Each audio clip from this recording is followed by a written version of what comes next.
Okay, so if you already completed evals before today, thank you for doing that. If you completed them just now, I appreciate it. If you didn't have the chance to do it today, please try to get it in by the end of the week. Again, I really appreciate you taking the time to do those, because chances are you might be taking a class with me again, and it gives me a direct way of how things to structure future classes in terms of what went well and things that I can do to update.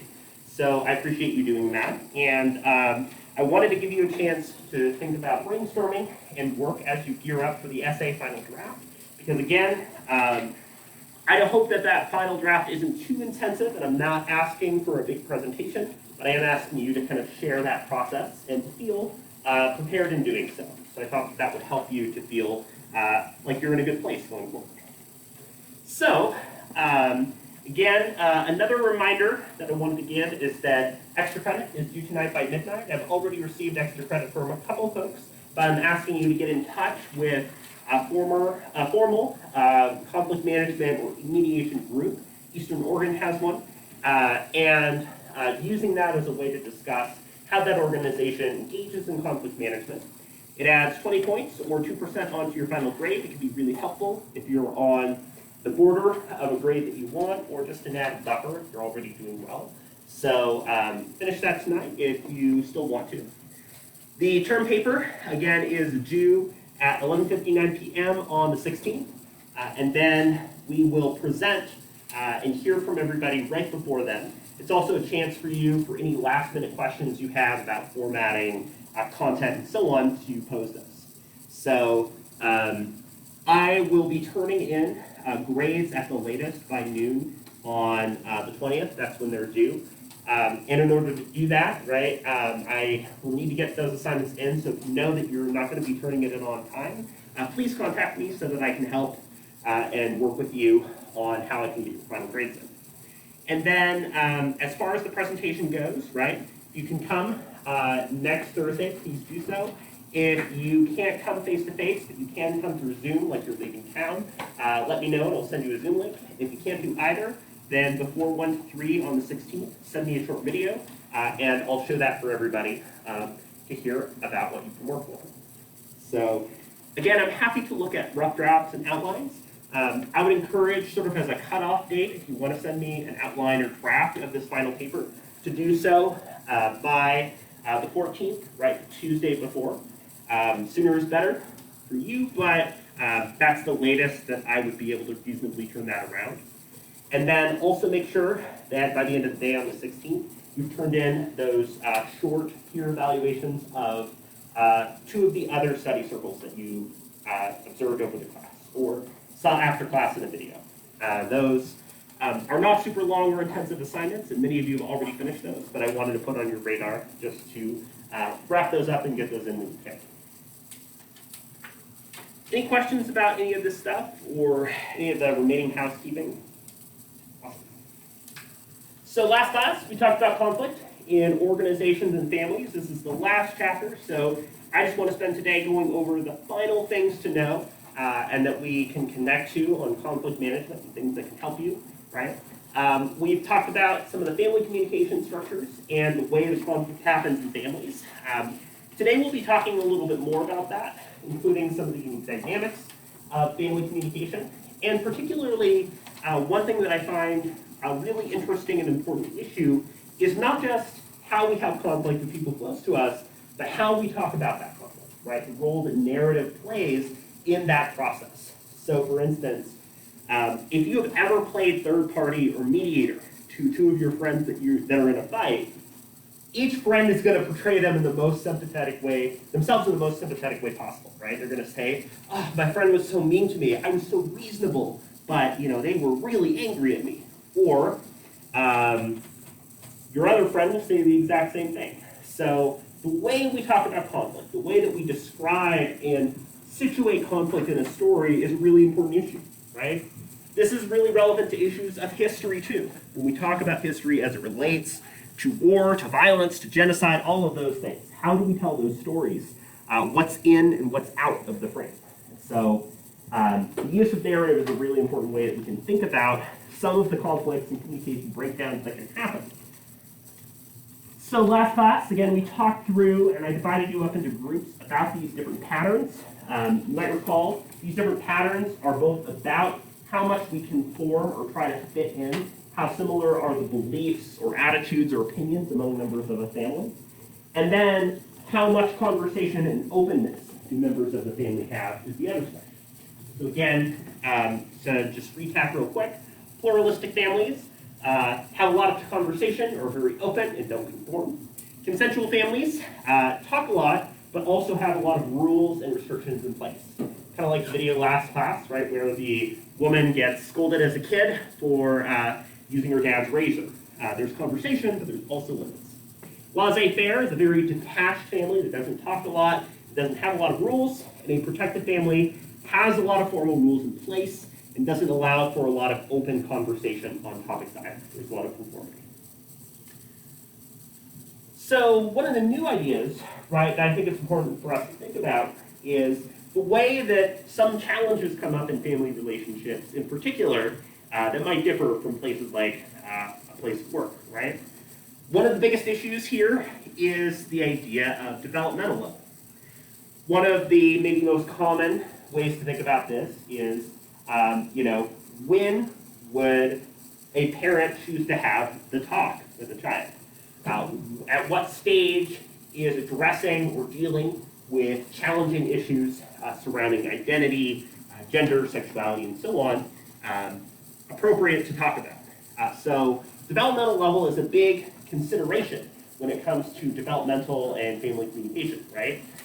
This is especially true in couples that are dealing with a lot of conflict or the potential for divorce, right? Sometimes family would choose, in fact, a major reason the family cite for divorcing is that they don't want their child to see them fight. So developmental level can play a really big role in how people are included in a conflict, especially at early developmental stages, right? Where a kid is not necessarily understanding or figuring out who should take responsibility, the history or the story behind a conflict, and so on. Asymmetrical relationships, right? Relationships where power is not shared equally, especially between a parent and child, right, are important when it comes to things such as discipline and so on, but can also be a really big source of conflict and challenge. And one challenge for a parent, right, is thinking about what they consider to be the appropriate ways to use power and authority, right? What are the ways that discipline is provided? What are differences, for instance, between the timeout, as you saw in the video, right, where it's the idea of an isolated personal space, out of sight, out of mind, or like a time in where there's a space to directly talk about or address that issue. It's not that one approach is necessarily better than the other. There's a lot of factors like culture that play into that, but it's an important consideration, right, that oftentimes parent-child relationships, especially among adults, or where things like financial support come into play, make this pretty complicated. They again deal with the idea that families, whether it's chosen, adopted, or blood, deal with a glue that we don't see in a lot of relationships. Sibling rivalries, right? So siblings oftentimes get into conflict and arguments all the time. I have an older sister, and we did not see eye to eye a lot growing up. That can be oftentimes out of a belief in scarce resources, that you and the sibling are fighting over things like love, college money, like all sorts of different things, right? But it can also be based on identity development and the way that siblings compare themselves to each other. So an older sibling could see a younger sibling seemingly having it easier than they did and being frustrated. Or a younger sibling could be frustrated or jealous that they're not as old or have accomplished as much as an older sibling. So these are common problems. And then also, right, a lot of family relationships over time start to develop patterns of destructive communication. So maybe there starts to be this pattern where, the minute if a couple disagrees on political issues, the minute like a news headline comes up, the other person walks out of the room or it becomes a taboo topic, right? So these are challenges and things to continue to think about and how family communication has unique issues that need to be addressed. So mediation, right? Mediation versus family therapy are two kind of important things to separate out. So mediation in a family situation would be more about actions that you could take either to protect and support a family or to dissolve it, right? Oftentimes family mediation, including some of the mediation services that might be provided for things like pollution of organ, will be things like custody, right? Who gets custody rights to a child? Visitation, right? Similarly, how often would somebody who doesn't have custody get to visit or spend time? Child support, including payments and requirements for payments. Relationships with third parties, right? So maybe there is another person, like a relative, who's helping with something like childcare. And then restrictions on residence. So for instance, something such as a cease and desist agreement might be things that might be considered in dealing with mediation. Whereas family therapy, right, is more focused on the overall well-being of members of the family, right? So that would be more on the line of things like couples therapy or efforts to try to create positive, constructive relationships among family members. So another key idea here, and one that I think is an important way that we think about conflict, I think kind of a good way to end a lot of our discussion so far in the class, is that the way that we use narratives, you can think about, right, a narrative as a story. The way that we use stories to tell each other about conflict that we experience, that others experience, is really important. Oftentimes, right, our sense of identity, who we are, is based on the stories that we tell ourselves about who we are and our experiences growing up that may or may not match our actions and how other people interpret us. In the same way, right, how we talk about a conflict or issue, how we review it on our head, how we take things like personal responsibility and blame or guilt into the equation is really important. One practice to think about is, the next time you find yourself in a conflict with somebody else and you're sharing and disclosing that experience, how would the other person interpret or describe that conflict themselves, right?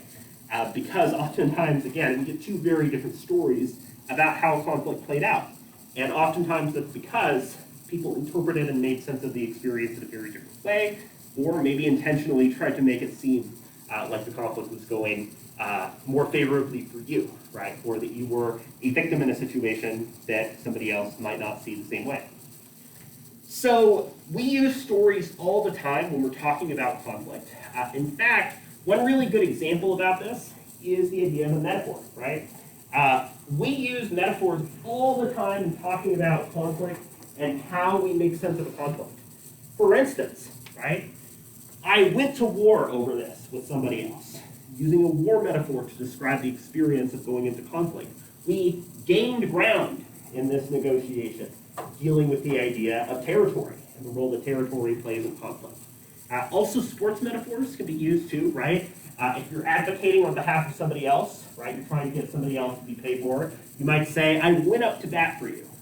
So it's interesting how we use metaphors to describe and articulate what conflict it is that we experience. And that has important considerations for how we view conflict more broadly, right?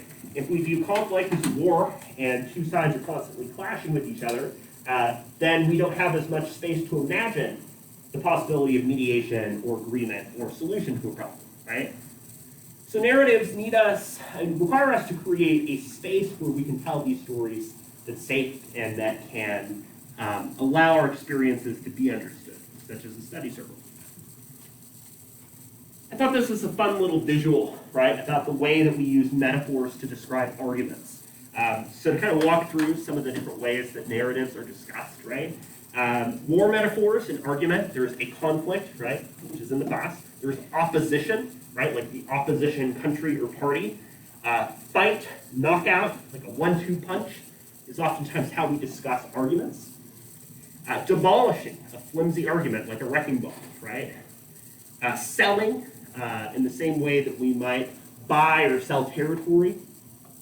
Scoring points, right, would be another way to think about that, especially in this sort of us versus them approach. Targeting the weak link, or poking holes, again, or portraying it in this sort of like war or violence-oriented approach in how we view arguments. Logic approach might say we're building an argument, like we're constructing a building. How we use information, and organize information, right, in formats like IDIS. How we use logic, kind of like a bridge. Does it hold together or is it rickety? Or cooperation might be another way to use metaphors. Like we're searching for a solution, we're adventurers, we're on the same side, we're trading, or we have a shared journey as we're dealing with a conflict or challenge. So the words that we use to describe a conflict shape our reality, right? They shape the way we understand that conflict and the way that we do or don't imagine a possible solution to that conflict. And so I think it's a really interesting way for us to talk about this. There's an example I want to bring up too that is dealing with how we're using metaphors and how we've been using metaphors to describe COVID-19. And I think it's been an interesting way for us to think about how we portray the virus and discussions surrounding the virus and the role that conflict plays in how we portray and discuss the issue. Hello, I'm Jeanette Littlemore and I'm a Professor of English Language and Applied Linguistics at the University of Birmingham. I work on metaphor and other kinds of figurative language, but what I focus on is metaphor in everyday communication, so not necessarily poetry and literature, but just in the way people communicate much more generally. One thing that I've noticed in the way in which people communicate about COVID-19 is that people use a lot of metaphors when they're talking about progress towards recovery, the progress with the vaccine. And one person who particularly likes to use a lot of metaphors, particularly football metaphors, is Jonathan Van Tam. So he'll talk about things like tracking back, or winning the hard yards, or looking at what the defence is doing as well as the attack, and not focusing primarily on the attack. One of the good things about his use of metaphor here is it focuses on the team effort, and how it's not just about the people who grab the limelight and the people who make the big discoveries, how we're all working together. So there's a couple of reasons why metaphor works really well in this kind of context. One is that metaphor's been shown to trigger emotional responses in the brain. So it triggers a part of the brain called the amygdala, which is responsible for processing emotion and reasoning and linking the two. So therefore it's really quite impactful. The other reason why metaphor is very effective is that it also triggers what's called the motor sensory cortex. So that is basically part of the brain that's responsible for processing motion and also feelings of the senses. So if, say, for example, you hear about something being sweet, metaphorically, that will trigger a response that's similar to if you're actually tasting something that's sweet. So there's not that much distinction between the literal and the metaphorical in terms of the brain response to language.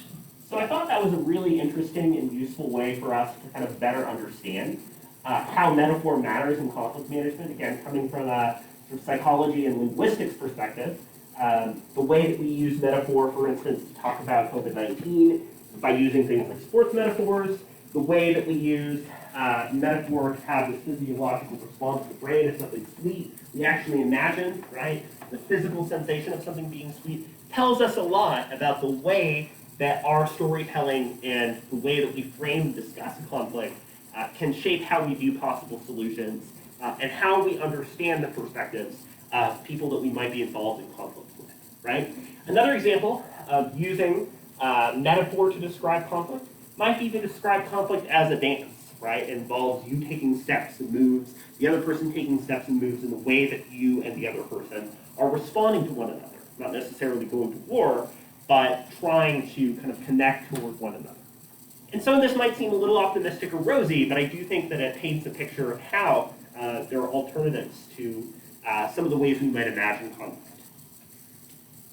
So what I want to do now is kind of a fun little activity, and you can work on this either on your own or in as large of a group as you'd like, is I have a scenario here of an example of family conflict.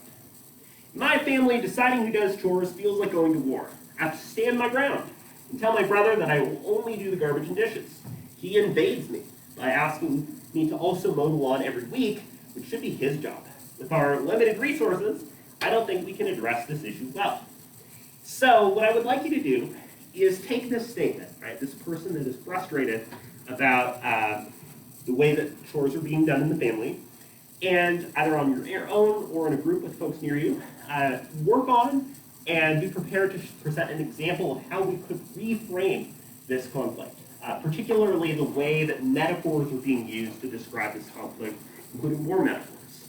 So I'll give you some time to talk about this one.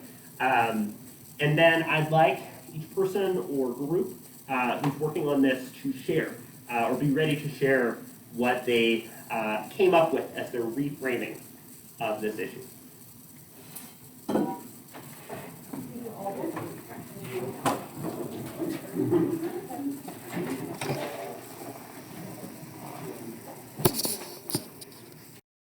Over here with this larger group.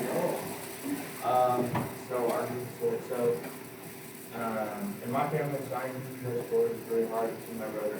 I tell him I'm only doing the garbage and dishes. He tells me that I'll go on every wish he should go himself. I don't think this is going to end well. And that's what I thought. Sure. So right, this is less, it's kind of getting rid of the war metaphors to describe it, and it's more talking about like the personal stress or the challenges that this person is feeling in managing and dealing with balancing out all the chores, right? So I think one way that we can use narratives to reframe conflict is by doing things like disclosing and talking about your challenges or frustrations in a more open way, for sure. How about here in the middle? I basically said it's like I'm frustrated with my chores are being distributed. I feel that I'm doing my chores. I'm doing my share of the work, plus the outcomes of work has exceeded the keep choosing to ask me to do. Those were the responsibilities. Without help, I don't think I can resolve the issue. Yeah. So I really liked a couple of the things you brought in, right? The idea of help, right? And framing a way of addressing conflict as seeing help for a problem that's not working out well. Not doing a share, right? Or treating it more in a collaborative way, like people are contributing to or adding to the issue. Thinking about it more in like inclusion, right? Shares of the responsibility of work rather than like terrain of winning and losing, I think could be a really good way of talking about this in a more open-ended way. How about here on this section? We have a couple of these. Okay, yeah. So we talked a little bit, said something like, sometimes when we distribute family responsibilities, the weight that I pull feels heavier, and it feels that it would be easier on both of us if we distributed chores more evenly, because then we will be equally yoked, and I won't have to deal with the extra load, and my brother won't have to deal with the frustrations and my angry behavior. I think it's like, I prefer to do dishes and garbage, but maybe we could make a calendar of chores so our units could be equal. Yeah. So I really like this idea of like talking about it as like workload again, that type of framing, and also the idea you're putting out a constructive solution, right? Of creating something like a calendar as a contribution or ask that could help resolve the issue of chores, for sure. And then how about here in the back?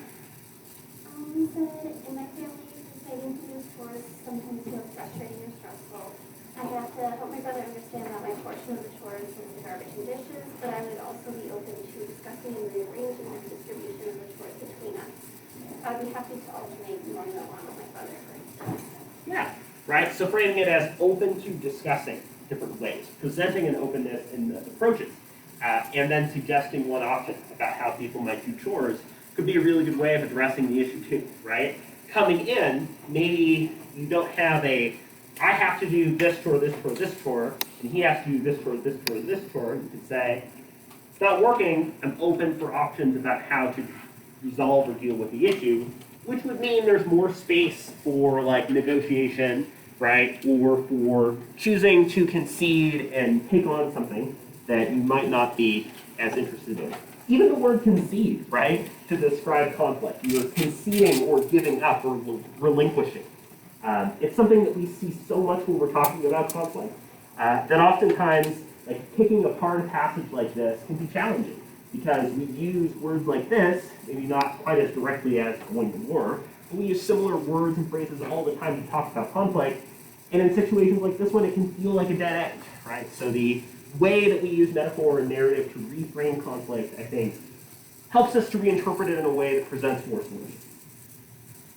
So, I really enjoyed the way that you all approached some ways of addressing and dealing with this.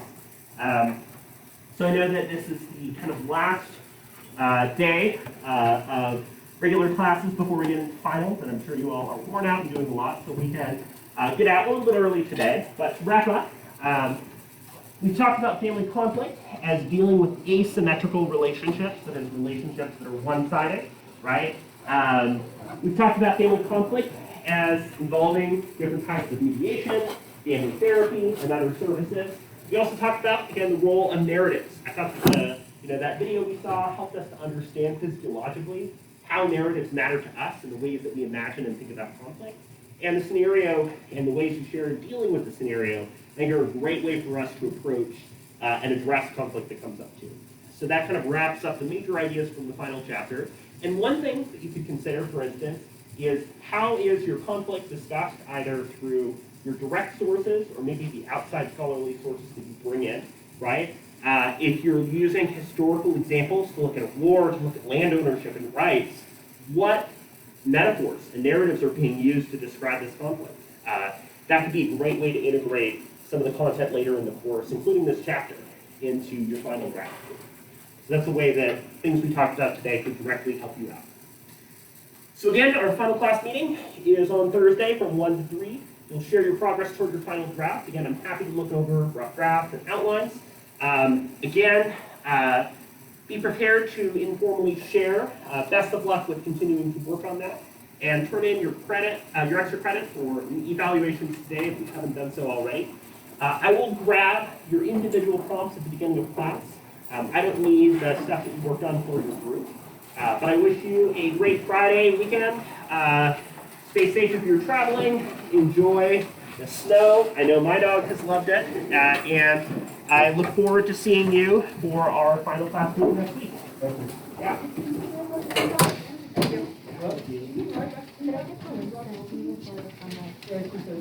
Yes. Yes. Are you leaving to go next week? Yeah, well, yeah. Are you writing it down? No, I'm not sure my head is on. Yes, but that's totally fine. I appreciate you letting me know. Thank you. Yeah, of course. And I will email that. All right, awesome. Thank you so much. Yeah.